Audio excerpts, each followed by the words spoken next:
तप्त कांचन गौरांगी राधे वृंदावनेश्वरी वृषभानुसुते देवी प्रणमामि हरिप्रिये वाञ्छाकल्पतरुभ्यश्च कृपा सिन्धुभ्य एव च पतितानां पावनेभ्यो वैष्णवेभ्यो नमो नमः।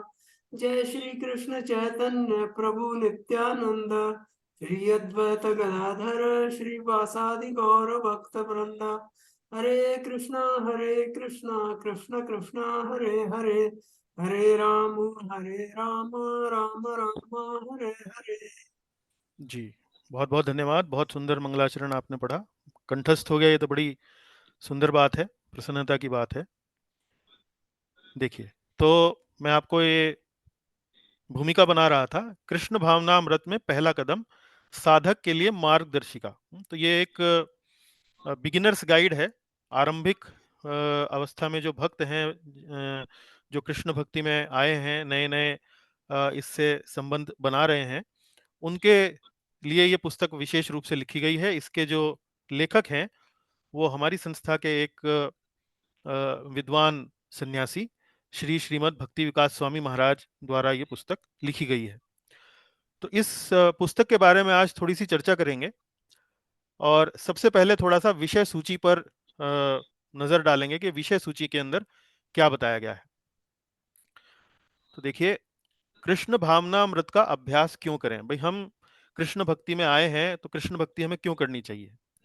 कृष्ण भक्ति का अभ्यास करने के लिए हमारा आधार क्या होना चाहिए, उसके बारे में यहाँ गुरु, साधु और शास्त्र, तो इनके बारे में यहाँ पर बताया गया है संक्षेप में। कृष्ण भावनामृत का यथारूप बोध। यथारूप बोध मतलब इसका अर्थ ये हुआ कि कृष्ण भावना या कृष्ण भक्ति को लेकर कई भ्रांतियां भी समाज में हैं कि कृष्ण भक्ति का अर्थ ये हो सकता है, वो हो सकता है। तो वास्तव में कृष्ण भक्ति होती क्या है? हाँ, शास्त्रों के अनुसार कृष्ण भक्ति की क्या परिभाषा दी गई है, ये सब इसमें बताया गया है। फिर प्रभुपाद जी का महत्व, जो विशेष रूप से इस्कॉन संस्था के माध्यम से कृष्ण भक्ति में आते हैं, उनके लिए प्रभुपाद जी का बड़ा महत्व है, क्योंकि इस संस्था के संस्थापक आचार्य प्रभुपाद जी हैं। गुरु एवं दीक्षा। तो जब हम भक्ति करते हैं तो गुरु का भी महत्व है। गुरु जो हमें आध्यात्मिक ज्ञान देते हैं, और फिर थोड़ा समय गुरु के साथ संग करने के बाद उनसे दीक्षा कैसे ली जाए, उस दीक्षा के क्या नियम हैं, क्या उसकी आवश्यकताएं हैं, उसके बारे में यहाँ बताया गया है। साधना की आवश्यकता। साधना अर्थात जैसे हम नाम का जप करते हैं, 4 नियमों का पालन करते हैं, उसके अतिरिक्त भक्तों का संग करना, कीर्तन, जप इत्यादि, हाँ, ये सब चीजें जो है वो साधना साधना में बताई गई हैं। माफ कीजिए, कृपया करके अपना माइक्रोफोन म्यूट करें।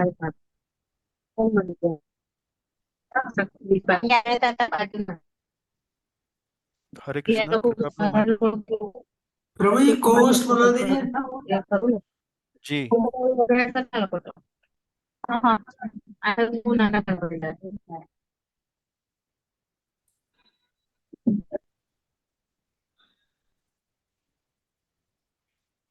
जी, चलिए।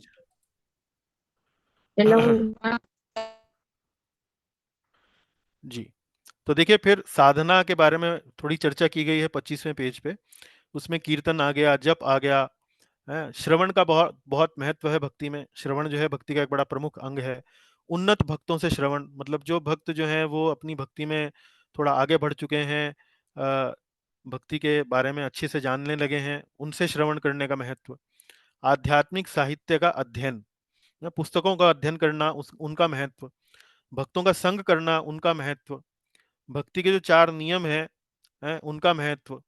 4 नियम कौन से हैं? कोई मांसाहार नहीं, कोई व्यभिचार नहीं, पराई स्त्री पर पुरुष व्यभिचार नहीं, कोई जुआ नहीं, कोई कोई नशा नहीं।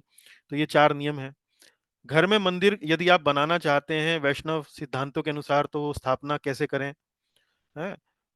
भगवान के जो विग्रह हैं उनकी पूजा आरती, उसकी संक्षेप में विधि बताई गई है। तुलसी महारानी जो है, उनकी पूजा प्रदक्षिणा इत्यादि कैसे की जाए, वो भी बताया गया है। दैनिक कार्यक्रम, यदि आप मंदिर में इस्कॉन के मंदिर में यदि आप जाते हैं तो वहाँ सुबह से लेकर शाम तक एक निश्चित कार्यक्रम जो है वो आपको देखने को मिलता है। वो दैनिक कार्यक्रम क्या होता है? सुबह 4 बजे मंगल आरती से लेकर रात्रि भगवान की शयन आरती तक वो कार्यक्रम क्या रहता है उसके बारे में संक्षेप में बताया गया है। भजन, कृष्ण का, भगवान कृष्ण का प्रसाद, जो भी हम भोजन खाते हैं भगवान को भोग लगा के खाते हैं। भोग अर्पण करने की विधि, कई बार लोग पूछते हैं भी भोग हमें लगाना है, हम कैसे लगाएं, है तो वो उसकी विधि संक्षेप में बता रखी है सरल तरीके से। खान पान हमारा कैसा हो, है वैष्णव जो है वो तिलक लगा कर रखते हैं, तो वो तिलक कैसे लगाया जाए, उसकी देखभाल कैसे की जाए वो सब बताया है यहाँ पे। पवित्र वस्तुओं की देखभाल, पवित्र वस्तु मतलब भगवान से संबंधित जो वस्तुएं हैं, तुलसी की माला है और भगवान के मंदिर के अंदर जो अलग अलग चीजें हमें रखते हैं, हम उनकी वस्तुओं की देखभाल कैसे करें। स्वच्छता जीवन में कैसे बनाए रखें, है इस्कॉन के बारे में संक्षेप में बताया गया है। प्रचार, तो अन्य संस्थाओं के तुलना में इस्कॉन संस्था में एक विशेष बात यह है कि ये एक संकीर्तन आंदोलन है। संकीर्तन आंदोलन का अर्थात यह है कि यहाँ सिर्फ हम स्वयं भक्ति करने का प्रयास नहीं करते हैं, बल्कि हम अन्य लोगों को भी भक्ति के बारे में बताते हैं, उनको भक्ति से जोड़ने का प्रयास करते हैं, उसे प्रचार कहा गया है।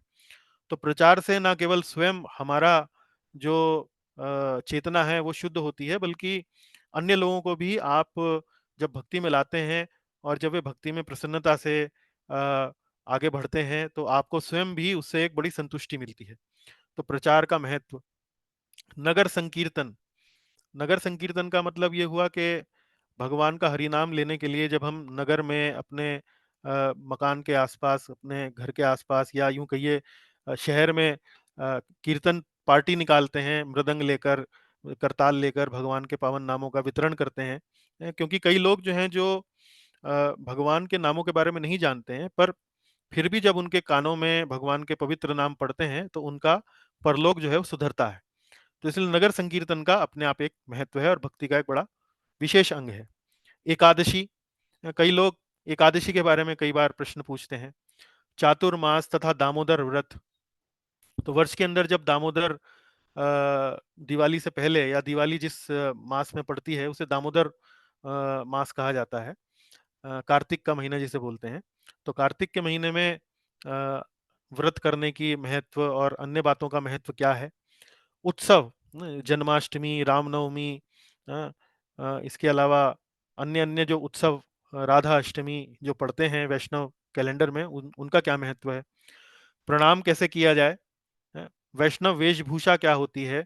जैसे आपने देखा होगा कि वैष्णव जो है धोती कुर्ता, माताएं जो हैं वो साड़ी, इस प्रकार का वेशभूषा है। तो हमारा एक संस्कृति है, एक वैष्णव संस्कृति, मतलब वैष्णव दर्शन है सबसे पहले तो, जो भगवत गीता, श्रीमद् भागवत जैसे पुस्तकों से उत्पन्न होता है। और इन पुस्तकों से ये जो दर्शन है, इनसे हमारी एक संस्कृति उपजती है। संस्कृति मतलब हम कैसे बैठते हैं, कैसे आपस में व्यवहार करते हैं, क्या पहनते हैं, क्या खाते हैं। तो वैष्णव वेशभूषा भी महत्वपूर्ण है। तो जैसी हम वेशभूषा रखते हैं वैसा ही हमारे व्यक्तित्व पर उस वेशभूषा का असर भी पड़ता है। मान लीजिए कोई व्यक्ति साफ सुथरे कुर्ता, धोती कुर्ता इस प्रकार का जब वेशभूषा पहनता है तो आप स्वाभाविक रूप से हृदय के अंदर सात्विक भावों का उत्पन्न होना, सात्विक चेतना का उत्पन्न होना, वो होता है, वो बढ़ता ही है। वो सब चीजें जो है हमारे चेतना पर प्रभाव डालती हैं। तीर्थ स्थान जाना, वृंदावन, मथुरा, जगन्नाथपुरी, मायापुर इत्यादि जो वैष्णवों के जो प्रमुख तीर्थ स्थान हैं उन पर भ्रमण करने जाना, उसका भी अलग महत्व है। भक्त का भाव एवं चेतना, इस पर भी चर्चा की गई है। घर में आध्यात्मिक वातावरण का विकास कैसे करें। प्रियजन एवं पारिवारिक सदस्यों से संबंध किस प्रकार रखें। स्त्री और पुरुष के संबंध कैसे हों। वर्तमान समय में स्त्री और पुरुष के संबंधों में काफी खुलापन आ गया है। आपस में मेल जोल करने में कोई हिचकिचाहट नहीं होती है और इस कारण कई अवांछित घटनाएं भी हो जाती हैं। तो स्त्री पुरुष के संबंधों में किस प्रकार की एक मर्यादा बनाई जानी चाहिए उसके बारे में बताया गया है। इस्कॉन का सदस्य बनने के लिए क्या करना होगा आपको। प्रभुपाद जी की जो वाणी है, उनके जो प्रवचन इत्यादि हैं, उनका क्या महत्व है। और इस प्रकार से लेखक का परिचय और एक आभार, यहाँ पर अलग अलग विषय इस पुस्तक में बताए गए हैं। तो आप देख सकते हैं कि संक्षेप में 112 पेजों में, ये देखिए यहाँ कितने पेज हैं, 113 पेज हैं। 113 पेजों में, पृष्ठों में जो महत्वपूर्ण बातें हैं किसी एक भक्त के लिए जो कृष्ण भक्ति में पहली पहली बार प्रवेश कर रहा है, वो यहाँ पर इस पुस्तक में बड़ी सुंदरता से बताई गई हैं।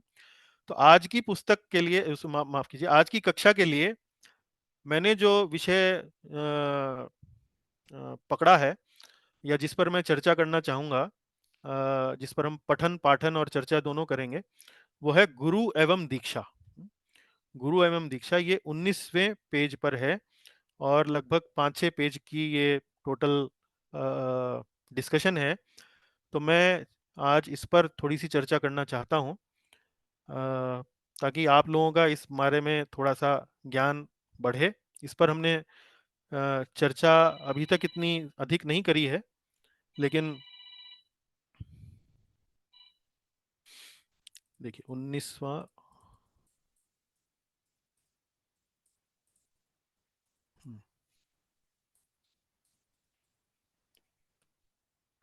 देख सकते हैं आप स्क्रीन पे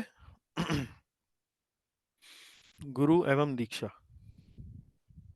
जी प्रभु जी, देख सकते हो। जी, तो मैं आग्रह करूंगा कि भक्तों में से कोई भक्त जो हैं वो आज इसको पढ़ें, एक एक पैराग्राफ पढ़ें। उस पर जहाँ कोई पॉइंट ऐसा होगा जहाँ पर कुछ और बताने की आवश्यकता होगी तो मैं थोड़ा बहुत बताऊंगा, नहीं तो थोड़ा सा पढ़ने से आज हम इसको समझने का प्रयास करेंगे इस विषय को। तो कोई पढ़ना चाहेंगे आप में से? जी मैं पढ़ दूंगा। अच्छा, दो दो लोग एक साथ हो गए। कौन कौन? मेरे ख्याल एक तो पूर्णिमा माता जी ने बोला, जी और दूसरे कौन थे? मैं था, कोई बात नहीं, पढ़ने दीजिए गुरु। अच्छा, पूर्णिमा माता जी को पढ़ने देते हैं। जी पूर्णिमा माता जी, आप आरंभ कीजिए यहाँ से, गुरु एवं दीक्षा। कोई भी व्यक्ति मात्र पुस्तकों के अध्ययन से, एक मिनट आपका ये, पुस्तकों के अध्ययन से आत्म साक्षात्कार नहीं कर सकता। माया के चंगुल से छुटकारा प्राप्त करना इतना सरल नहीं है।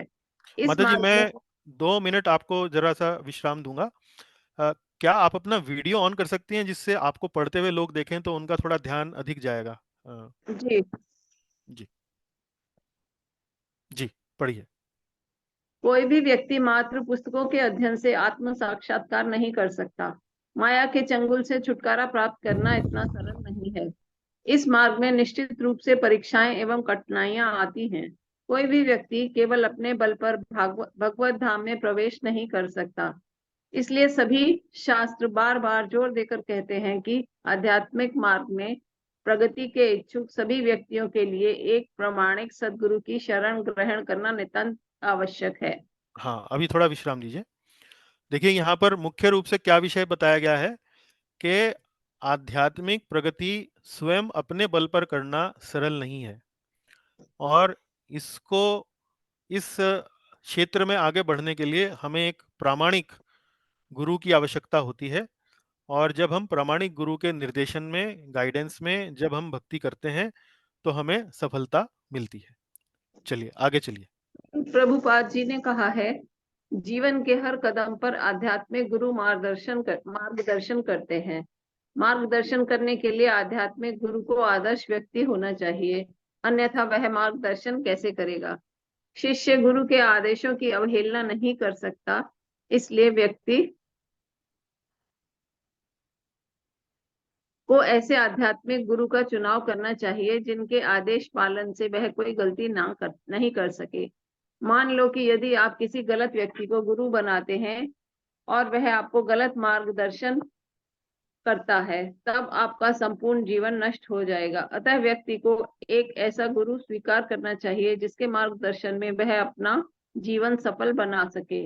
गुरु एवं शिष्य के संबंध का यही आधार है। इसमें औपचारिकता नहीं है, अपितु यह गुरु तथा शिष्य दोनों की ओर से एक भारी जिम्मेदारी है। हाँ जी, तो विश्राम 1966 के प्रवचन से उद्धृत जी। इसमें बताइए, इसमें जो मुख्य विषय है वो क्या बताया गया है? इसमें मुख्य विषय जो बताया गया है वो यहाँ देखिए, यहाँ लिखा है, मार्गदर्शन करने के लिए आध्यात्मिक गुरु को आदर्श व्यक्ति होना चाहिए। तो ये जो आध्यात्मिक गुरु हैं, इनका विशेष रूप से कार्य क्या है? इनका विशेष रूप से कार्य ये है कि ये भगवत प्राप्ति के मार्ग में हमारी सहायता करते हैं। तो भगवत प्राप्ति के मार्ग में हमारे कई अवरोध आते हैं, और उन अवरोधों को पार करने के लिए ये जो सद्गुरु हैं, ये जो गुरु हैं, ये हमारी सहायता करते हैं कि आपको यहाँ पर ऐसा नहीं करना चाहिए, आपको इस बात पर अधिक बल देना चाहिए, ये आपके लिए ज़्यादा उचित है। अलग-अलग व्यक्तियों के अलग-अलग व्यक्तित्व होता है, तो उनके व्यक्तित्व के अनुसार वो भक्ति में कैसे सरलता से आगे बढ़ सकते हैं, इसमें गुरु हमारा मार्गदर्शन करते हैं। तो गुरु को, ऐसे व्यक्ति को जिसके हाथ में आप अपना एक जीवन जो है वो सौंप रहे हैं, कि यदि वो कहें कि भाई ऐसा करें तो आप वो करेंगे, और उसमें कोई गलती नहीं होगी और आप किसी गलत रास्ते पर नहीं चले जाएंगे, तो ऐसे व्यक्ति को वास्तव में एक आदर्श व्यक्ति होना चाहिए। वो स्वयं भी भक्ति के ऐसे धरातल पर स्थापित होना चाहिए जो आदर्श हो, जिसको देखकर व्यक्ति कह सके कि भाई हाँ, अगर कोई भक्ति करनी है तो इनके जैसे करनी है। तो उनसे हम प्रेरणा ले सकते हैं, उनकी बातों में जो शिक्षा का तत्व है उसको ग्रहण करेंगे तो हम कोई गलती नहीं करेंगे। तो मुख्य रूप से इस बात पर बल दिया गया है कि यदि हम गुरु स्वीकार करने वाले हैं तो एक बड़ा महत्वपूर्ण निर्णय है, और इस निर्णय में गलती ना हो तो हमें एक ऐसे व्यक्ति को स्वीकार करना चाहिए जो स्वयं भक्ति के आदर्शों पर खरा उतरता हो। चलिए आगे चलिए। वर्तमान समय में इस्कॉन में श्रील प्रभुपाद के किसी भी शिष्य को जिसको संस्था में मान्यता प्राप्त है, संस्था के नियमों के अनुसार दीक्षा प्रदान करने के लिए अधिकार दिया जा सकता है। भक्त उनसे कृष्ण भावना अमृत में दीक्षा प्रदान करने का अनुरोध कर सकते हैं। जी, मान्यता का हाँ जी, तो ये विशेष रूप से इस्कॉन के लिए बताया गया है कि इस्कॉन में किस प्रकार से दीक्षा दी जाती है। तो यहाँ पर इस्कॉन संस्था में विशेष रूप से ऐसे भक्तों का चयन किया गया है, उनको चिन्हित किया गया है कि भाई ये लोग जो हैं, ये जो भक्तगण हैं, ये दीक्षा देने के लिए हमारी तरफ से अधिकृत हैं। तो ये यहाँ पर विशेष रूप से बताया गया। हाँ जी, आगे चलिए। मान्यता का अर्थ है कि उस भक्त ने 4 नियमों का कड़ाई से पालन किया है। वह प्रतिदिन नियमित रूप से 16 माला हरे कृष्ण महामंत्र का जाप करता हो, प्रातः उठने एवं मंदिर के कार्यक्रमों में नियमित रूप से भाग लेता हो, भक्ति में स्थिर हो, कृष्ण भावना अमृत के दार्शनिक सिद्धांतों में उसकी निष्ठा हो, एवं वह प्रमुख कार्यकारी समिति गवर्निंग बॉडी कमीशन द्वारा निर्धारित एस्कॉन संस्था के नियमों के अंतर्गत सेवा कर रहा हो।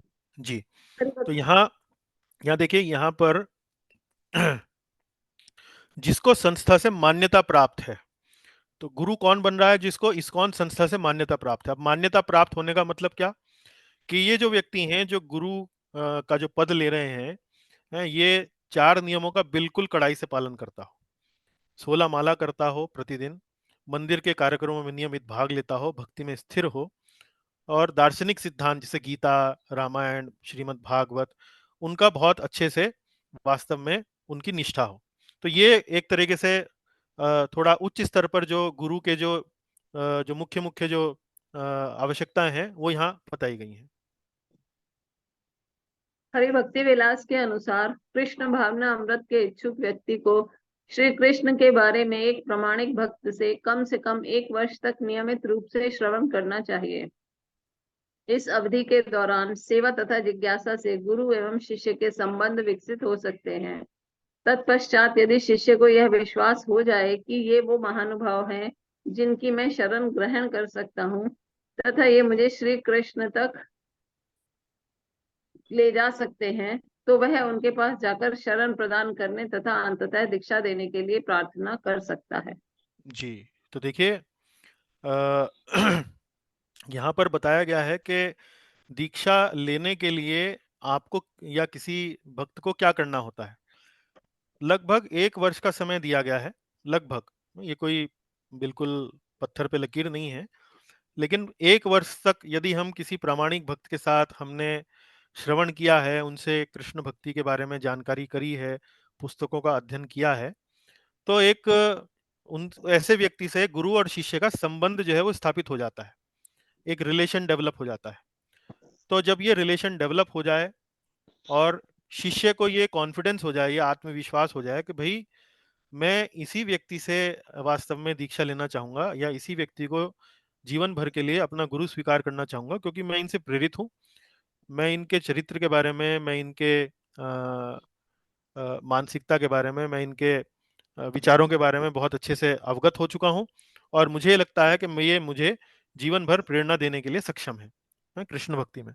तो 1 वर्ष तक जब ये संबंध बना रहता है तो गुरु भी ये चीज नोट लेते हैं, और शिष्य भी इस चीज की जानकारी करते हैं, और बाद में गुरु के किसी वरिष्ठ शिष्य के माध्यम से ये जो संबंध है उसको दीक्षा का रूप दिया जा सकता है। जी। इस्कॉन में दीक्षा की विधि जीबीसी द्वारा निर्धारित की गई है। यह विधि शास्त्रों के अनुरूप है तथा एक बड़ी संस्था के अनुकूल है, जहां गुरु लगातार यात्रा करते रहते हैं और कई जिम्मेदारियों का एक साथ निर्वाह करते हैं। शास्त्र उतावली में दीक्षा देने के विरुद्ध चेतावनी देते हैं। अतः गुरु एवं शिष्य दोनों की भलाई के लिए दीक्षा के विषय में नियम तथा विधि आवश्यक है। जी। तो ये विधि कहाँ से आ रही है? ये जीबीसी ने बनाई है। अब जीबीसी क्या है? जीबीसी का मतलब है गवर्निंग बॉडी कमीशन। और गवर्निंग बॉडी कमीशन क्या है? ये एक समूह है इस्कॉन में या इस संस्था में वरिष्ठ सन्यासियों का, जो दीक्षा से संबंधित, कैसे दीक्षा ली जाएगी, क्या होगा, कैसे किया जाएगा, उससे संबंधित जो है वो नियम निर्धारित करते हैं। और ये जो विधि है ये शास्त्रों के अनुरूप है, शास्त्रों से ही आई है, तो ऐसा नहीं है कि ये शास्त्र के विरुद्ध है। और जो एक बड़ी संस्था में कैसे दीक्षा दी जानी चाहिए, ली जानी चाहिए, उसके भी अनुकूल है, प्रैक्टिकल है। तो ये दीक्षा को लेकर यहाँ पर कुछ बताया गया। आगे चलिए।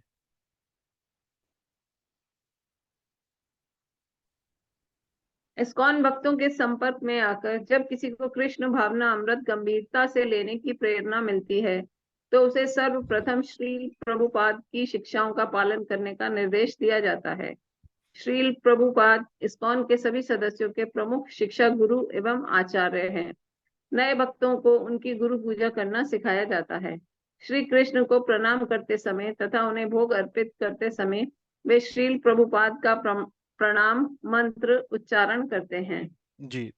तो शिल प्रभुपाद जी की जो स्थान है इस्कॉन संस्था में वो विशेष है, क्योंकि ये जो संस्था है इसके ये संस्थापक आचार्य हैं। संस्था में जो मुख्य रूप से जो नियम है, संस्था में कैसे कार्य होगा, कैसे संस्था आगे बढ़ेगी, ये प्रभुपाद जी अपने जीवन काल में ये सब निर्देश जो हैं वो देकर गए थे, और उन्हीं के निर्देशों को मुख्य रूप से आधार बनाकर इस संस्था के नियम वगैरह बनाए गए हैं। तो यही बात यहाँ पर भक्ति विकास महाराज बता रहे हैं इस पुस्तक में, कि वो प्रमुख शिक्षा गुरु हैं, प्रमुख शिक्षा गुरु एवं आचार्य। तो इसलिए उनका एक विशेष स्थान है, उनका एक विशेष सम्मान है संस्था के अंदर। ये बात यहाँ इस पैराग्राफ में बताई गई है। जी। प्रतिदिन हरे कृष्ण महामंत्र की कम से कम 16 माला के जप तथा 4 नियमों के पालन का कम से कम 6 माह तक अभ्यास करने के पश्चात भक्तगण इस्कॉन के एक दीक्षा गुरु के पास जाकर उनकी शरण ग्रहण करने के लिए विधिवत निवेदन कर सकते हैं। जी। तो 6 महीने यदि आपने हरे कृष्ण महामंत्र की 16 मालाएं जो हैं 6 महीने आप कर रही हैं या कर रहे हैं, और 4 नियमों का पालन आप कर रहे हैं, तो आप एक तरीके से एलिजिबल हैं किसी दीक्षा गुरु के पास जाकर उनकी शरण ग्रहण करने के लिए उनसे विधिवत निवेदन कर सकते हैं। लेकिन प्रैक्टिकली ये जिस तरह से होता है वो इस प्रकार से होता है कि जैसे आप मान लीजिए कोई बैंगलोर नगर का निवासी है, या यूं कहिए कि जैसे माता जी पढ़ रही है मेरठ नगर का निवासी है, तो मेरठ में जो इस्कॉन का सेंटर है वहां पर जब आप भक्तों से मिलते हैं, आप भक्तों को जानकारी देते हैं कि भाई ऐसे ऐसे मैंने 16 माला करनी शुरू कर दी हैं, 4 नियमों का पालन करना शुरू कर दिया है, तो मैं दीक्षा लेना चाहती हूँ या मैं दीक्षा लेना चाहता हूँ, तो मैं किसी गुरु का आप मुझे यदि संपर्क दें तो मैं उनसे संपर्क करना चाहता हूँ। तो फिर आप इस प्रकार से अपने आवेदन को, अपने दीक्षा के जो ये कार्यक्रम है इसको आगे बढ़ा सकते हैं। जी। गुरु की शरण किसी मशीन की तरह नहीं बल्कि श्रद्धा एवं ज्ञान के साथ स्वीकार करनी चाहिए। श्रील प्रभुपाद की पुस्तकों को पढ़कर तथा वरिष्ठ भक्तों के मार्गदर्शन से भक्त को समझना चाहिए कि एक प्रामाणिक गुरु की क्या योग्यताएं होती हैं। जी। तो ये कोई मशीन नहीं है, कोई मतलब ऐसा नहीं है कि हमें कोई जैसे कई बार लोग कहते हैं कि जी हमें तो जीवन में गुरु बनाना है, और किसी व्यक्ति के पास पहुंचे, उसको गुरु बना लिया, उस व्यक्ति ने आपको कोई गुरु का मंत्र दे दिया और आपने कहा कि भाई मैंने तो गुरु बना लिया और काम खत्म। तो इतना सरल नहीं है। गुरु बनाने से काम खत्म नहीं होता है, बल्कि काम शुरू होता है, आपका कार्य आरंभ होता है। क्यों? क्योंकि अभी तो संबंध की शुरुआत है। ये एक आपने इसको आरंभ किया है किसी संबंध को। अब गुरु और शिष्य के बीच में जो संबंध होगा, शिष्य गुरु से पूछेगा, गुरु जो है वो शिष्य को निर्देशित करेगा, शिक्षा देगा। गुरु अपने जीवन से शिक्षा देता है, अपनी कार्यकलापों से शिक्षा देते हैं। तो उस प्रकार से ये कार्यक्रम जो है वो आगे बढ़ता है। तो ये कोई मशीनी वो नहीं है कि जी हमने रजिस्टर कर लिया नाम, या हमने उनके पास अपना दीक्षा लेके मंत्र लिया है तो काम खत्म हो गया। नहीं, इसको श्रद्धा एवं ज्ञान के साथ स्वीकार करना चाहिए। जी। दीक्षा अभिलाषी भक्त को अपने भावी गुरु से प्रेरणा प्राप्त होनी चाहिए। उसे यह विश्वास होना चाहिए कि यह गुरु श्रील प्रभुपाद के सच्चे अनुयायी हैं तथा श्रील प्रभुपाद की शिक्षाओं के अनुसार मेरा मार्गदर्शन करेंगे। जी, ये तो सरल है समझने में। चलिए आगे चलिए। हाँ जी। जब किसी दीक्षा गुरु में इतनी श्रद्धा व विश्वास हो जाए तो भक्त उनकी शरण स्वीकार कर सकता है। यदि किसी भक्त को दीक्षा की तैयारी के लिए 6 मास से अधिक समय चाहिए तो वह अधिक समय ले सकता है। इसमें कोई जल्दबाजी नहीं करनी चाहिए। गुरु की शरण लेना कई जन्मों का शायद सबसे महत्वपूर्ण निर्णय है। जी, तो जैसे आप अपने जीवन में कोई बड़ी महंगी वस्तु खरीदते हैं, मान लीजिए आप कोई मकान खरीदने वाले हैं रहने के लिए।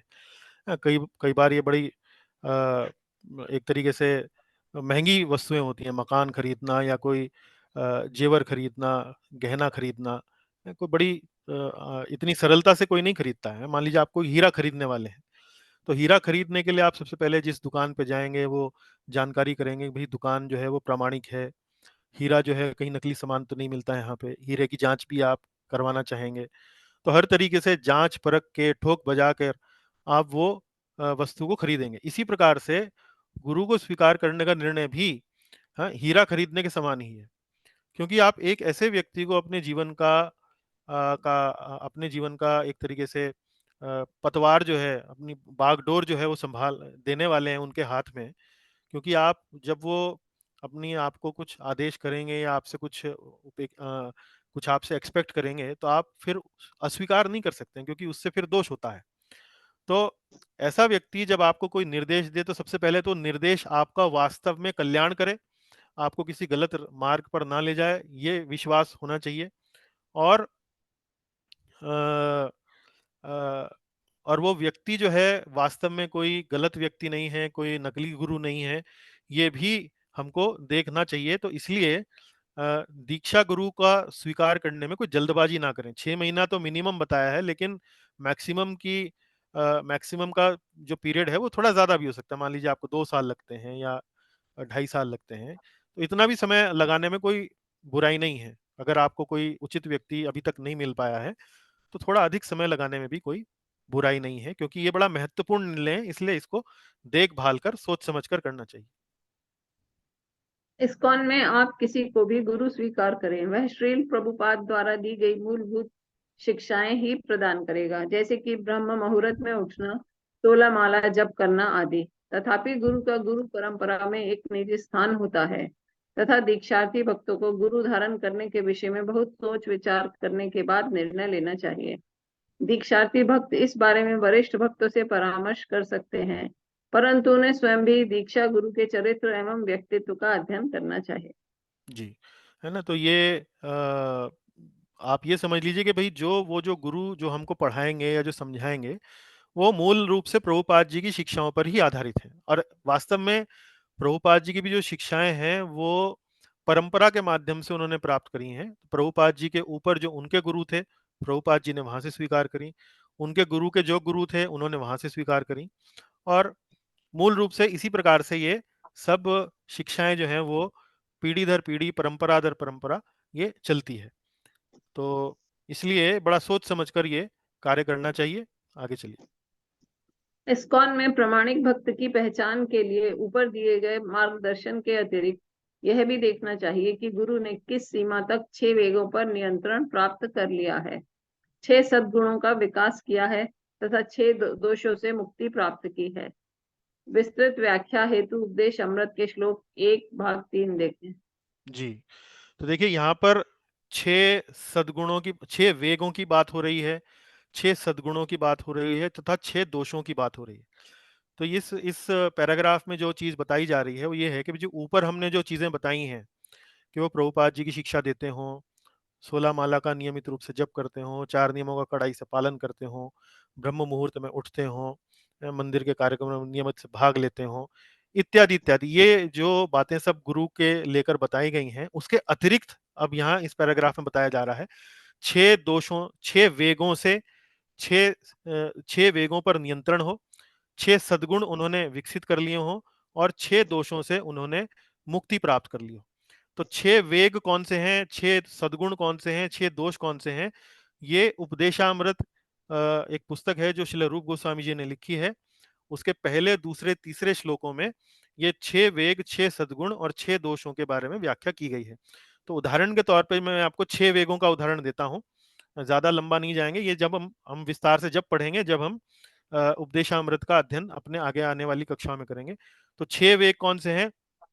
वाचो वेगम मनसा क्रोधो वेगम जिह्वा वेगम उदर पस्थ वेगम। तो वाचो वेगम मनसा क्रोधो वेगम, वाचो मतलब वाणी का वेग, लोगों को बोलने की बड़ी आदत होती है, तो वाणी के वेग को नियंत्रण करना। मनसा वेगम, मन के वेग को नियंत्रित करना। क्रोध वेगम, क्रोध के वेग को नियंत्रित करना। जिह्वा वेगम, जिह्वा मतलब जिव जो है वो स्वाद के लिए ललायित रहती है, तो उस स्वाद को नियंत्रित करना।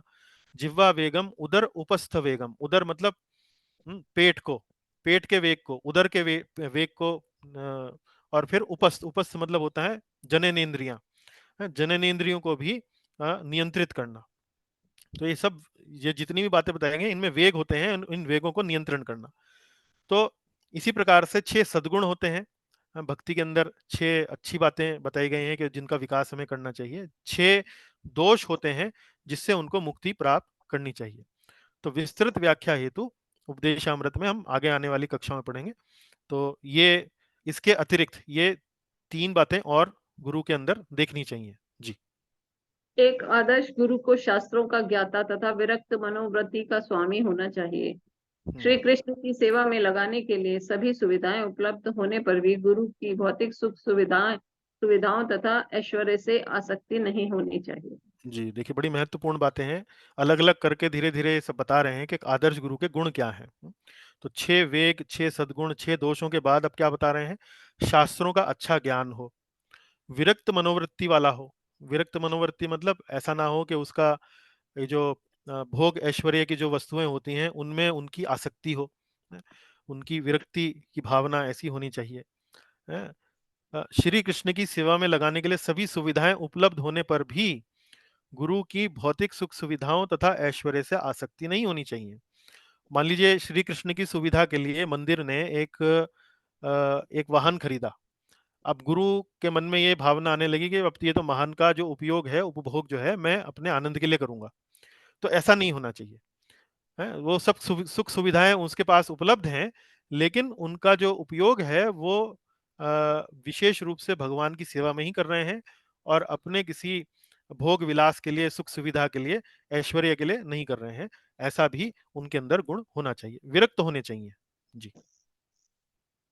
इसके अतिरिक्त दीक्षार्थी भक्त को यह भी देखना चाहिए कि गुरु भक्ति तथा कृष्ण भावना अमृत के प्रचार में कितनी रुचि रखता है। यह बात भी समझ लेनी चाहिए कि ऊंची पदवी तथा ढेर सारे शिष्य यह नहीं दर्शाते कि गुरु ने कृष्ण भावना अमृत में बहुत प्रगति की है अथवा वह गुरु अपने शिष्यों को भक्ति की शिक्षा देने में सक्षम है। हाँ, देखिए बहुत महत्वपूर्ण बात है।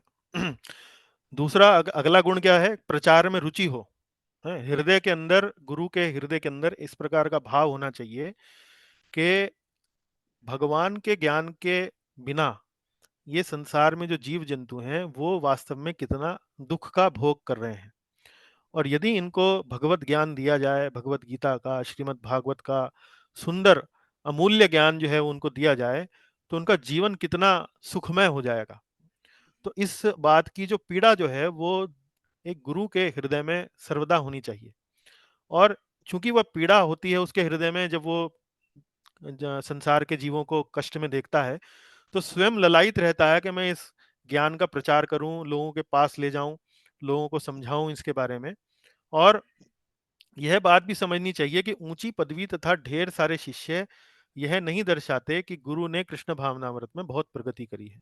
मान लीजिए कोई व्यक्ति है जिसने बहुत ऊंचे स्थान पर वो बैठता है, या उसने अपने चारों तरफ एक इस प्रकार का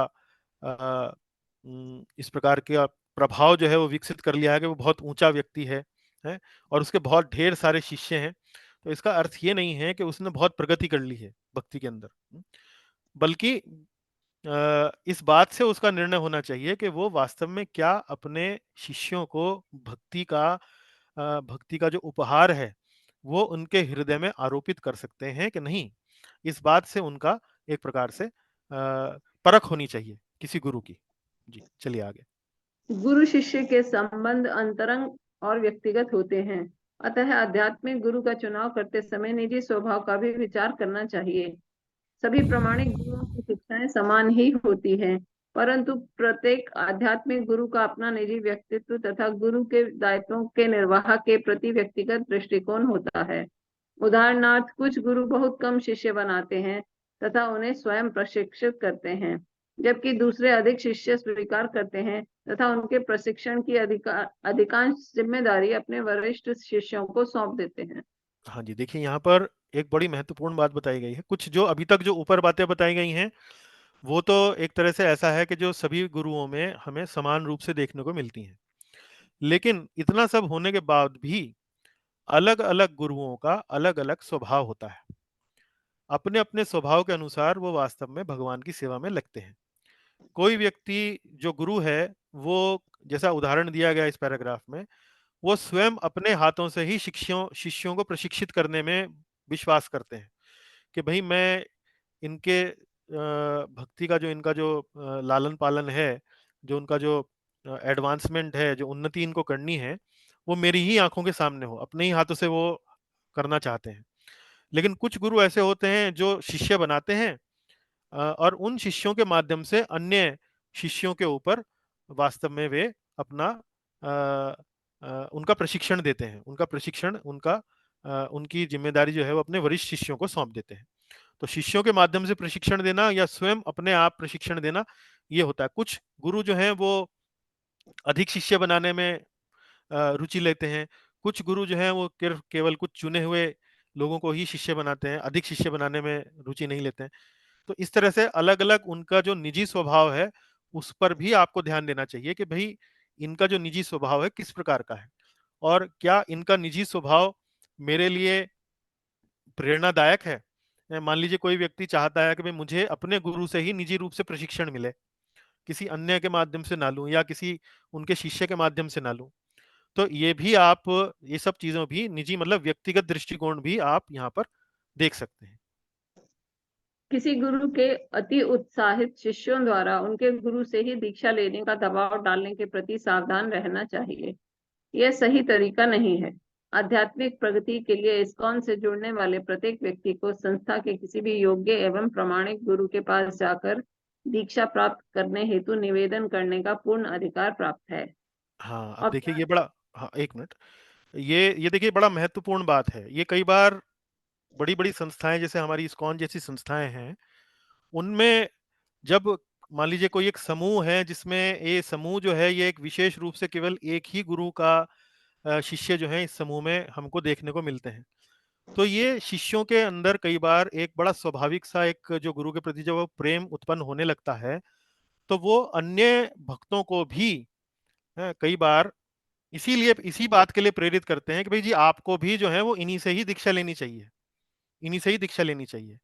तो यहाँ इसी चीज को ये बोला गया है, इसको इसको वास्तव में इस प्रकार के भाव को यहाँ निरुत्साहित किया गया है कि किसी गुरु के अति उत्साहित शिष्यों द्वारा, मतलब कोई शिष्य अपने गुरु को लेकर बहुत अधिक उत्साहित है कि जी नहीं नहीं आपको तो उनसे लेनी चाहिए, आपको तो उनसे लेनी चाहिए, मैंने उनसे ले रखी है, मैं वास्तव में बड़ा आनंद जो है मुझे उनसे दीक्षा लेकर हुआ है, वो तो वास्तव में इस धरती पर सबसे पूजनीय व्यक्ति हैं, इत्यादि इत्यादि करके व्यक्ति जो है वो अपने गुरु का इतना प्रचार अति उत्साह के कारण वो कर बैठते हैं, जो संभवतः हो सकता है कि हमारे स्वभाव के अनुरूप ना हो, हम सिर्फ उनके कहने मात्र से या उनके प्रचार मात्र से या उनके एडवर्टाइजमेंट करने मात्र से वो प्रभावित हो रहे हों, तो ऐसा नहीं करना चाहिए।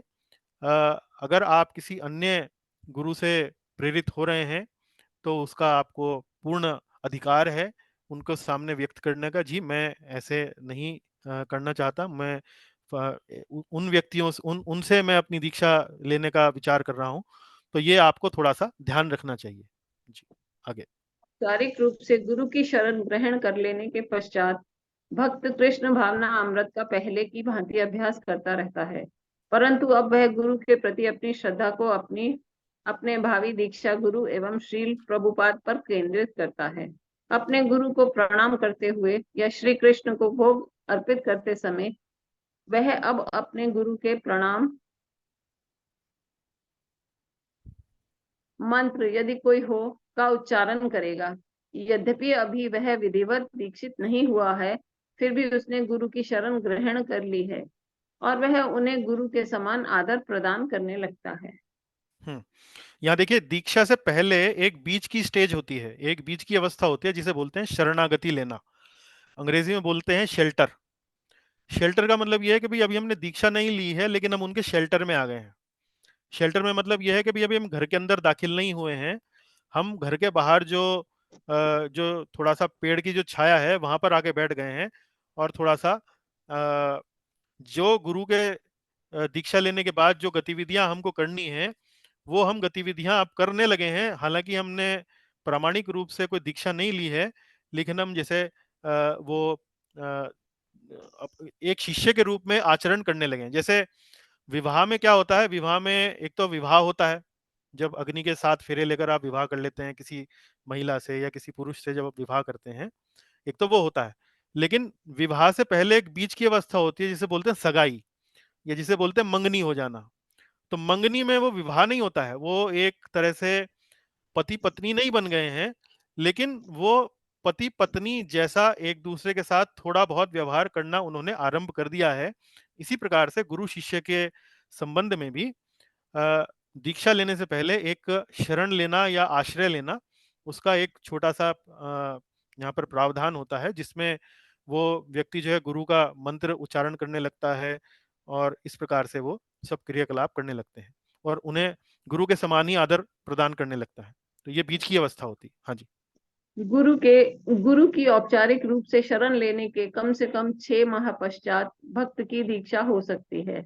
दीक्षार्थी भक्त को इस दौरान निकट के इस्कॉन केंद्र में वरिष्ठ भक्तों के मार्गदर्शन में भक्ति करनी चाहिए। भक्त को दीक्षा देने से पूर्व गुरु को उस मंदिर के अध्यक्ष की सलाह एवं सिफारिश अवश्य लेनी चाहिए। सिफारिश के आधार हैं: नंबर 1, मंदिर के अध्यक्ष द्वारा आयोजित लिखित एवं मौखिक दोनों ही परीक्षाओं में भक्त का उत्तीर्ण होना, जिससे यह पता चलता है कि भक्त को शिष्य बनने तथा इस्कॉन संस्था का सदस्य होने का अर्थ अच्छी तरह से ज्ञात है तथा वह महत्वपूर्ण सिद्धांतों की जानकारी रखता है। नंबर 2, मंदिर का अध्यक्ष पूरी तरह आश्वस्त है कि शिष्य 4 नियमों का दृढ़ता से पालन तथा प्रतिदिन कम से कम 16 महला जप करता है एवं उसने आजीवन कृष्ण भावना अमृत का दृढ़ता से पालन करने के लिए संकल्प लिया है। जी हाँ, देखिए अब यहाँ समझिए, यहाँ एक चीज नहीं ये बताई जा रही है कि जब आप मान लीजिए उनका शरण ले लिया आपने गुरु का, तो लगभग 6 महीने तक शरणागत रहें, गुरु की तरफ समान उनका सम्मान करें, उनका मंत्र जो है उसका उच्चारण करें, गुरु का एक मंत्र होता है उसका उच्चारण करें और किसी वरिष्ठ भक्त के मार्गदर्शन में वो भक्ति आप करते रहें। तो उसके बाद क्या होता है, आप वहाँ जो आपके क्षेत्र में जो लोकल इस्कॉन मंदिर है, वहां पर जो मंदिर के जो प्रेसिडेंट हैं, मंदिर के जो अध्यक्ष हैं, उनको आप बता सकते हैं कि भाई मैं ऐसे ऐसे इनसे दीक्षा लेना चाहती हूँ या चाहता हूँ और मुझे इसके लिए आप बताइए क्या करना चाहिए। तो जो मंदिर अध्यक्ष हैं वो पहले तो आपकी एक परीक्षा आयोजित करेंगे। परीक्षा मतलब इसमें कुछ इंटरव्यू होगा आपका। इंटरव्यू मतलब मौखिक रूप से आपसे कुछ पूछा जाएगा कि भैया आप 4 नियमों का पालन करते हैं, आपका किस प्रकार से आप इनसे प्रेरित हुए हैं इत्यादि, आपका थोड़ा सा आकलन किया जाएगा कि भैया आप इनसे किस प्रकार प्रेरित हैं।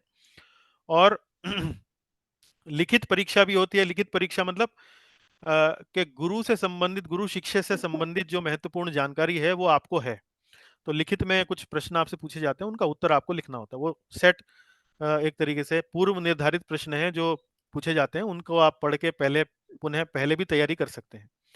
और जब उनको वो पूरी तरह से आश्वस्त हो जाते हैं कि ये जो व्यक्ति है इसने नियमों का पालन कर रहे हैं, हर प्रकार से जानते हैं, समझते हैं, तब वो आपके लिए एक तरीके से दीक्षा लेने के लिए आपका नाम जो है वो आगे बढ़ा देता है।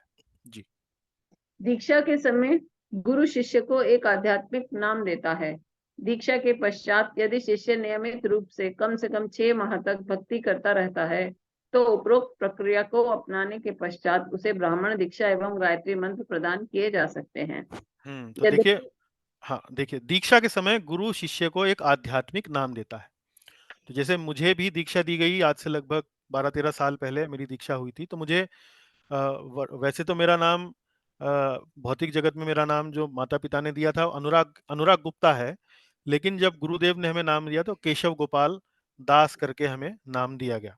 तो ये मेरा आध्यात्मिक नाम है। हमारे कक्षा में भी और जैसे कुछ भक्त हैं, जैसे जीवन राधा गोविंद प्रभु हैं, उनकी भी दीक्षा हुई है, तो उनको जीवन राधा गोविंद नाम उनको दिया गया है। और अन्यथा प्रभु जी का नाम जो है वो जम्बूनाथन के नाम से वो जाने जाते हैं। और इस तरह से मतलब और तो मुझे कोई नहीं दिख रहे हैं मेरे और जीवन राधा गोविंद प्रभु के अलावा। मेरी धर्मपत्नी जो है उनका नाम भी हाल फिलहाल में उनकी भी दीक्षा हुई है, उनका नाम किशोरी कुंड देवी दासी उनको नाम दिया गया। तो इस तरह हरे से कृष्णा। गुरु जी मैं यही बोलने वाला था, गुरुवानी जी तो है ना? जी जी, वो हाँ वो भी हैं जी। हाँ जी, हाँ जी।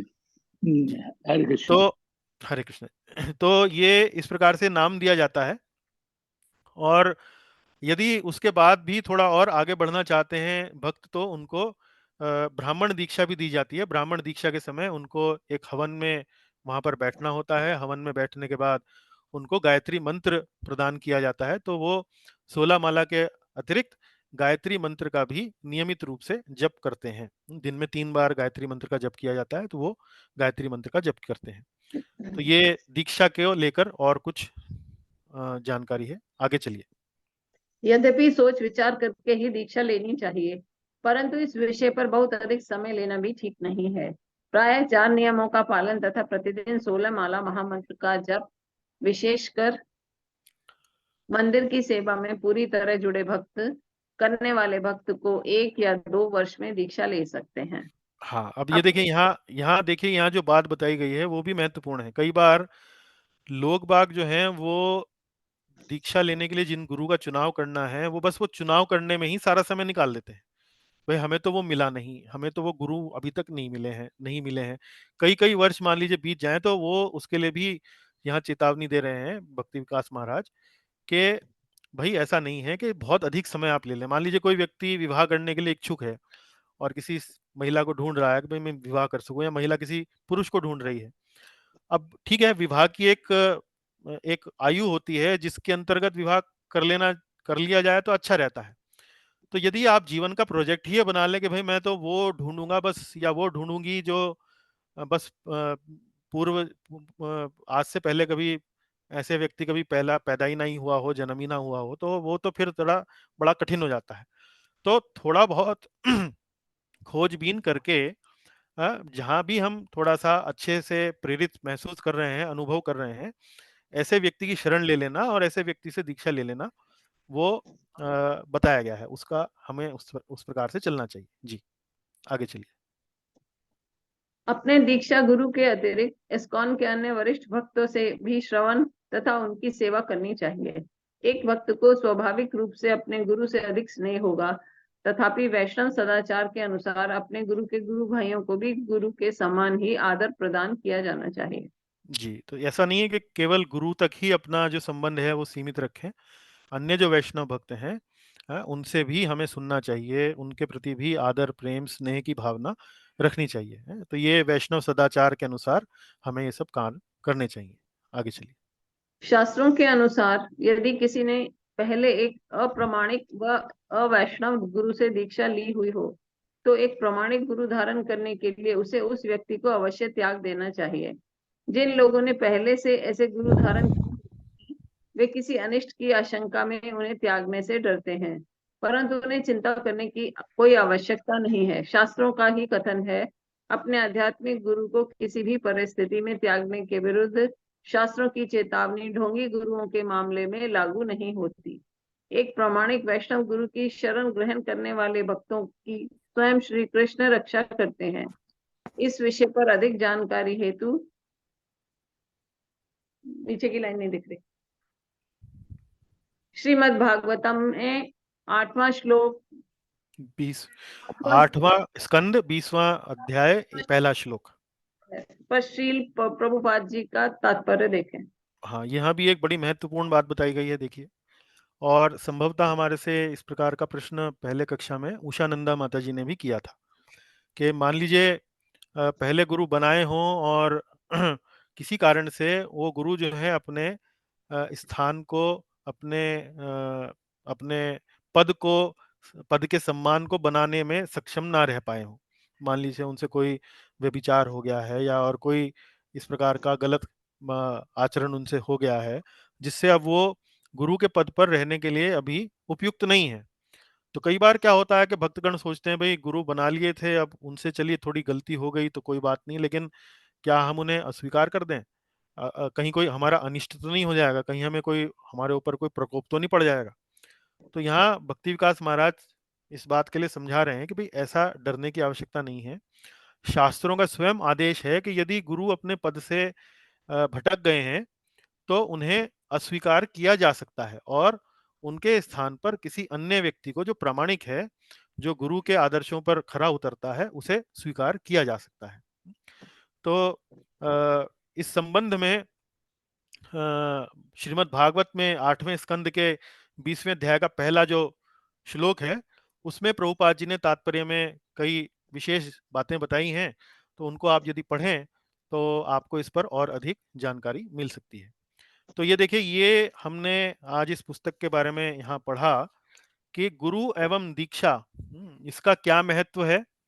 और एक आपको थोड़ा सा जानकारी हुई होगी कि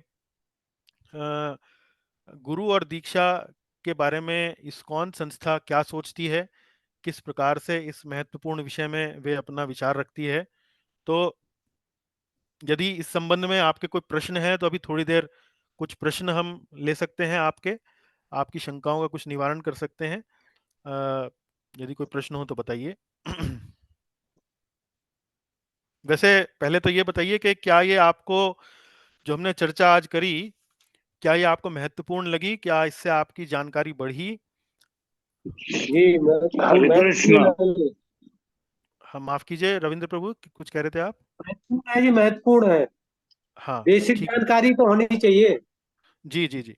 तो इस पुस्तक को यदि आप खरीदना चाहें तो वैसे तो इंटरनेट पे जाकर ले सकते हैं, लेकिन कुछ भक्त मान लीजिए जिनको इंटरनेट से खरीदने में कठिनाई होती हो तो मुझे लिख सकते हैं, मैं आपके बिहाफ पर ये पुस्तक आपके लिए ऑर्डर कर सकता हूँ, आपका पता लेकर, और ये आपके बिहाफ पर ऑर्डर करी जा सकती है, जिसमें मेरे ख्याल डाक का 40-50 रुपए खर्च आएगा, तो 100 रुपए से कम में ये पुस्तक आपको मिल जाएगी।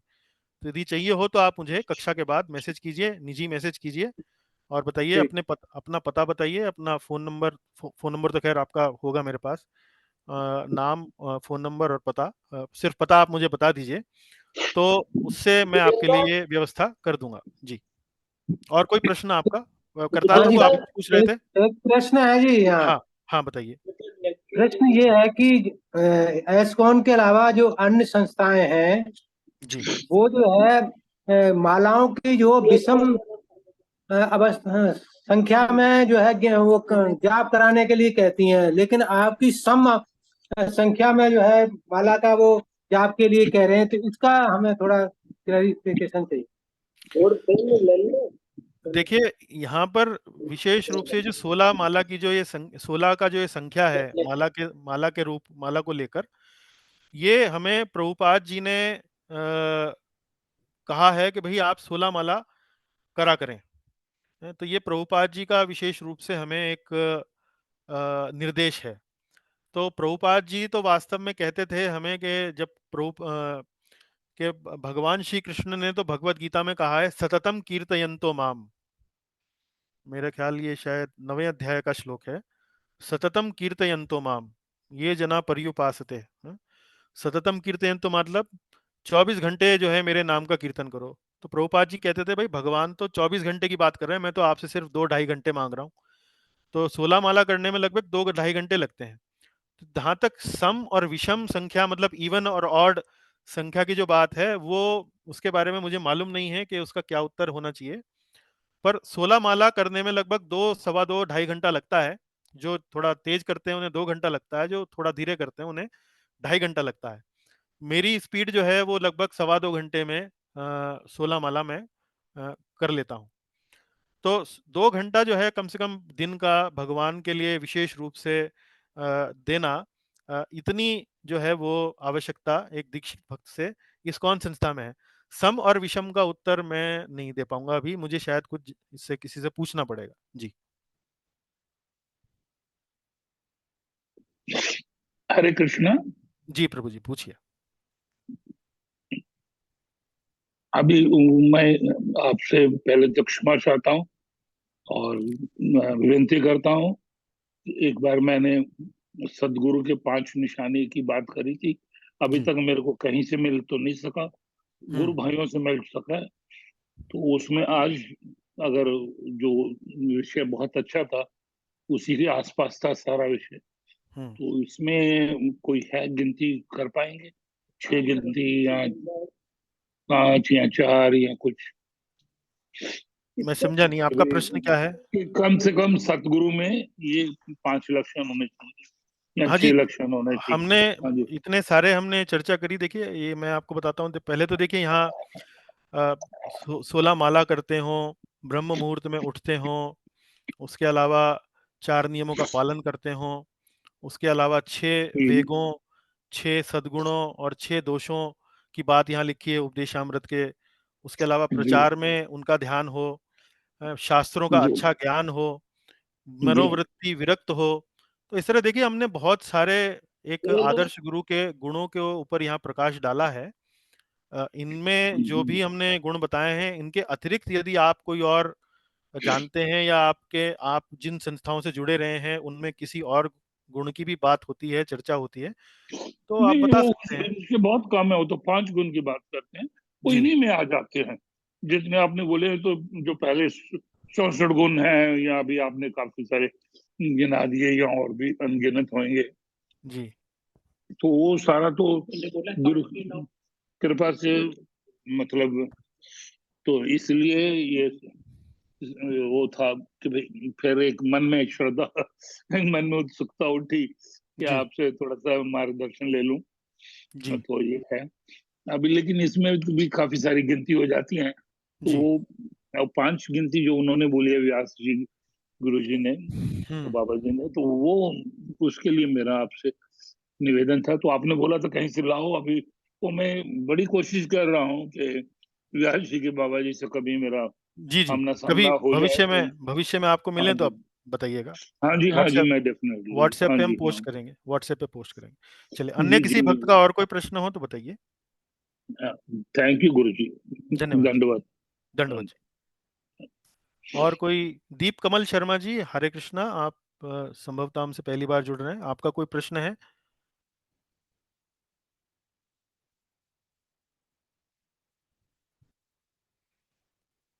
चलिए, उषा नंदा माता जी, आपकी विशेष रूप से आग्रह था इस विषय पर चर्चा हो। क्या आपकी कुछ संतुष्टि हुई? क्या आपकी जानकारी इस विषय में बढ़ी?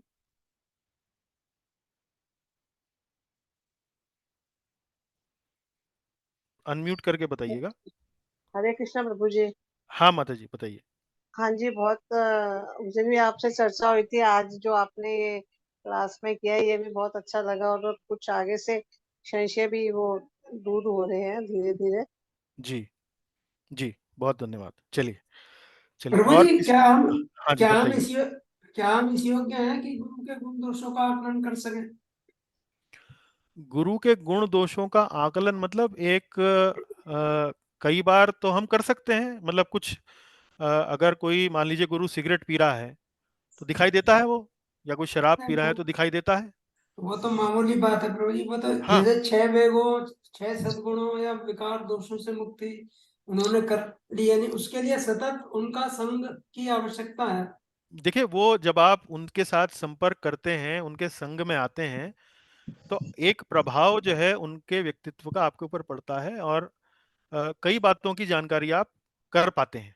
ऐसा नहीं है कि हम कोई लिस्ट लेकर कॉपी में लिख करके जी ये वाला गुण हो गया ये वाला गुण हो गया, इसके लिए हमको चेक करना है। एक सामान्य रूप से एक गाइडलाइन दी गई है कि जैसे वाचो वेगम मनसा क्रोधो वेगम। मान लीजिए कोई व्यक्ति है, अपने आप को गुरु कहता है, लेकिन बहुत अधिक क्रोधित रहता है, तो आपको ये पता लग जाता है कि भाई बहुत क्रोध बहुत है, वाणी में सौम्यता नहीं है, वाणी में तीखापन है। इस तरह की चीजें जो है वो आप गुण दोष जो है वो थोड़ा सा देख सकते हैं। ऐसा नहीं है कि हम नहीं देख सकते। हाँ, गुण दोष पर जो आप जो चीज जिस जिस माध्यम से आप ये पूछ रहे हैं, उसमें एक तरीके से शायद भावना आपकी ये है कि भाई वो तो इतने ऊंचे पद पर हैं, यदि हम उनके व्यक्तित्व का आकलन कर रहे हैं तो क्या वो हमारे लिए उचित है, क्या वो हमारे लिए वास्तव में लेकिन आपने अभी उन्हें गुरु बनाया नहीं है, आप उनके निकट आना चाहते हैं और अपना एक आकलन जो है वो आप उनके व्यक्तित्व का कर रहे हैं, भीतर ही भीतर उनके साथ संग में आकर, उनकी बातें सुनकर, उनकी क्रियाकलापों पर की जानकारी रखकर, तो ये पता लगता रहता है आपको। जी। इसके लिए उनका निरंतर संग भी जरूरी है प्रभु जी, कुछ समय के लिए तो जरूरी है। अब वो कई तरीके से किया जा सकता है, जैसे आप उनके साथ लेक्चर सुने, प्रवचन सुने आप उनके। तो प्रवचन जब हम सुनते हैं तो हमें उनके व्यक्तित्व के बारे में पता लगता है। निजी संग भी आप कर सकते हैं उनके साथ। मान लीजिए कई जैसे हमारे गुरुदेव हैं, वो यात्रा लेकर जाते हैं वृंदावन में, कार्तिक के महीने में वो यात्रा लेकर जाते हैं, 1 महीना पूरा यात्रा पर रहते हैं। तो 1 महीना जो है वो उपलब्ध रहते हैं शिष्यों के साथ संग करने के लिए, अपने आप को उपलब्ध रखते हैं कि शिष्य जो है उनके प्रवचनों को सुन सकते हैं, उनके कीर्तन सुन सकते हैं, परिक्रमा यात्रा में उनके साथ घूम सकते हैं, उनके साथ कुछ छोटा मोटा जो आचार विचार व्यवहार जो है वो कर सकते हैं। उससे ये सब बातें पता लगती हैं। जी। थैंक यू गुरु। जी, धन्यवाद। हरे कृष्ण। जी प्रभु जी। मैं इस मामले में लकी नहीं रहा। मैं जी। जिस गुरु के पास में, पहले तो गुरु नहीं मैंने सोच के उनको धारण किया, तो उनके पास गया दीक्षा लेने या शिक्षा लेने, हम्म। तो मेरी परीक्षा उन्होंने ज्यादा ली। पर हाँ। उससे भी मेरे को फायदा हुआ। हाँ जी। तो उन्होंने परीक्षा ये भी ली। ये भी हाँ, होता है, ये भी होता है, हाँ जी। लेकिन मतलब हम परीक्षा नहीं लेते हैं गुरु की, लेकिन एक मन में एक धारणा तो बनाते हैं ना। प्रेरणा आप कैसे लेंगे? प्रेरणा लेने के लिए आपको उनको सुनना पड़ेगा, आपको उनके साथ संग करना पड़ेगा, आपको उनके विषय में एक आकलन करना पड़ेगा, उनके व्यक्तित्व का, उनको क्या पसंद है, क्या उनको अच्छा नहीं लगता है, अ, इस तरह से। नहीं गुरु जी, ये तो गलती हमने कभी करी ही नहीं कि हम्म। किसी गुरु के बारे में कुछ आंकलन किया हो या उसके बारे में कोई प्रतिक्रिया करी हो। गुरु को हमेशा आकलन गुरु बोल आकलन के। करने का मतलब, आकलन करने का मतलब ये नहीं है जी कि हम उनको कुछ आकलन करके उनको कुछ फीडबैक दे रहे हैं, ऐसा जी नहीं है। लेकिन लेकिन जैसे मैंने आपको बताया ना, अब मान लीजिए जी कोई व्यक्ति अपने आप को गुरु कह रहा है, लेकिन शराब की दुकान पर बैठकर शराब पी रहा है, तो ये तो एक बहुत ही खुले में एक दोष है जो आप नोट कर सकते हैं, क्योंकि कई गुरु होते हैं ऐसे जो अपने आप जी को तथाकथित गुरु कहते हैं। कई कई जी कई तथाकथित गुरु इस प्रकार का उनका आचरण हो सकता है। हाँ, ये तो भी आप, पाला हाँ, पड़ा था। हाँ, तो आप पकड़ सकते हैं। एक चरसों एक से, दारू पीने वाले से, जी। इनसे तो पाला पड़ा था, पर बहुत गुण थे उनमें। नहीं, इसके अलावा वही तो हम आपको बता रहे हैं ना कि अगर इस प्रकार का, जैसे हमने आपको बताया कि भाई 4 नियम का मतलब क्या? कोई मांसाहार नहीं, कोई नशा नहीं, कोई जुआ जी नहीं, जी कोई जी जुआ नहीं, और कोई पराई स्त्री पुरुष व्यभिचार नहीं। तो ये 4 नियम है, 4 नियमों में नशा भी आ गया। जी तो जी अगर वो नशा कर रहे हैं तो गुरु की लिस्ट से वो बाहर है। जी गुरु।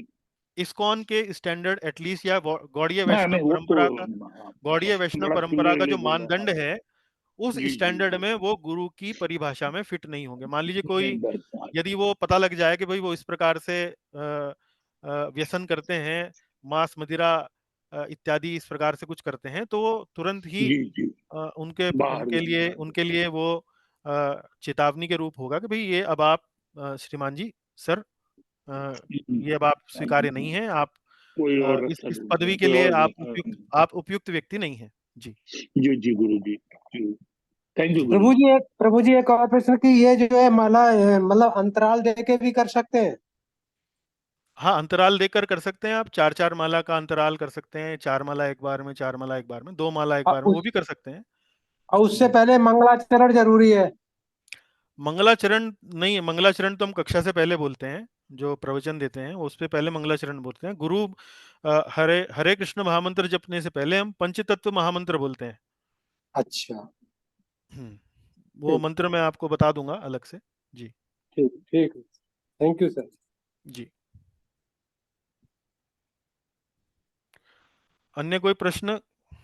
जीवन प्रभु, हमारे को भी सुना दो गुरु जी। हाँ माफ कीजिए, मैंने कहा हमारे को भी सुना दो गुरु जी। पंचतत्व महामंत्र। जी गुरु जी। जय श्री कृष्ण चैतन्य प्रभु नित्यानंद श्री अद्वैत गदाधर श्रीवासादि गौर भक्त वृंद। जी गुरु ये जी, एक थैंक पंचतत्व यू गुरु जी। महामंत्र है, पंचतत्व मंत्र है। तो हम जी अब जब गुरु जी। अपना हरे कृष्ण महामंत्र का जप करने से पहले ये एक बार बोलते हैं। ये वास्तव में चैतन्य हाँ जी, महाप्रभु के सुना। लिए हम प्रणाम जी करते हैं कि भाई वो हमें महामंत्र के जप के दौरान जो हम अपराध कर रहे हैं उन दोषों से हमारी रक्षा करें। जी जी गुरु जी, जी धन्यवाद गुरु।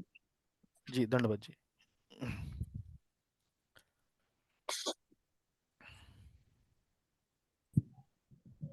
सर, जी प्रभु जी, प्रभु जी नमस्कार। नमस्कार जी। मैं दीप कमल शर्मा शर्मा जी बोल रहा बोलिए। हूँ। हाँ हाँ जी। बताइए। मैं लेट जुड़ा थोड़ा, जी और मैं पहली बार जुड़ा हूँ, जी तो उसके लिए ये हर बुधवार को ही 5 बजे से 6:15 तक आपकी क्लासेस चलेगी है? जी सर, ये हमारी कक्षाएं, वैसे तो हम नियमित रूप से ईशोपनिषद का अध्ययन कर रहे हैं। ये एक पुस्तक है, अच्छा, ये देखिए, ये मैं ठीक है, पुस्तक आपको स्क्रीन पर दिखा रहा हूँ। हमारा ठीक है, हमारा अध्ययन का जो क्रम रहा है वो भगवत गीता पहले हमने पढ़ी, वो भगवत गीता ठीक है, हमने लगभग 2 साल में पूर्ण करी। वो जो ठीक है, हमारे प्रवचन हैं, जो लेक्चर्स हैं, वो ठीक है, यूट्यूब पर उपलब्ध हैं। यदि आप पुनः वापस जाकर उन्हें सुनना चाहें तो धीरे धीरे सुन सकते हैं ठीक अपने है जी, समय में। और ठीक, नियमित रूप से जो हम अब फिलहाल जो वर्तमान में अध्ययन कर रहे हैं वो श्री ईशोपनिषद पुस्तक का कर रहे हैं। इसमें ठीक है, अलग अलग मंत्र दिए गए हैं, उनको हम गहराई से जाकर उनका अध्ययन कर रहे हैं। तो हमारी जो ठीक, कक्षाएं हैं वो हिंदी में बुधवार को होती हैं, शाम ठीक, 5 बजे से लेकर 6:15 तक। और ठीक है। इतवार को यानी रविवार को अंग्रेजी में होती है, वो होती है श्रीमद् भागवतम के ऊपर। वो अच्छा, होती है ठीक, 5:15 से लेकर 7 बजे तक। ठीक, ठीक, बहुत आप बहुत। आप कहाँ से जुड़े हैं प्रभु जी? मैं सर मेरठ, यूपी से, अच्छा, मेरठ उत्तर मेरठ। प्रदेश से जी जुड़ा जी। हूँ। हमारे सर जो हैं रविंदर सिंह चौहान जी, अच्छा वो भी अच्छा। में जी जुड़े हुए हैं, उनके थ्रू में। जी जी जी और प्रभु जी, मैं अभी तक गीता परिवार से जुड़ा रहा हूँ। जी जो गोविंद गिरिदेव जी हैं, जी। उनके वो भी अपना ऐसे ही कराते हैं यूट्यूब से, मतलब हम्म जूम के थ्रू कराते हैं, उससे जुड़ा हुआ हूँ। हम्म। और गीता का अध्ययन तो 18 अध्याय कंठस्थीकरण चल रहा है मेरा अभी। जी और साथ साथ उसमें विवेचन भी हर सैटरडे संडे में रहता है। जी तो ये मैं पहली बार जुड़ा हूँ, ये जी जानने के लिए आपसे भी कुछ ना कुछ मेरे को मिलेगा। धन्यवाद। जी, बहुत बहुत धन्यवाद जी, आपका स्वागत है जी। धन्यवाद। चलिए। हाँ हाँ जी, और कोई प्रश्न है तो बताइए।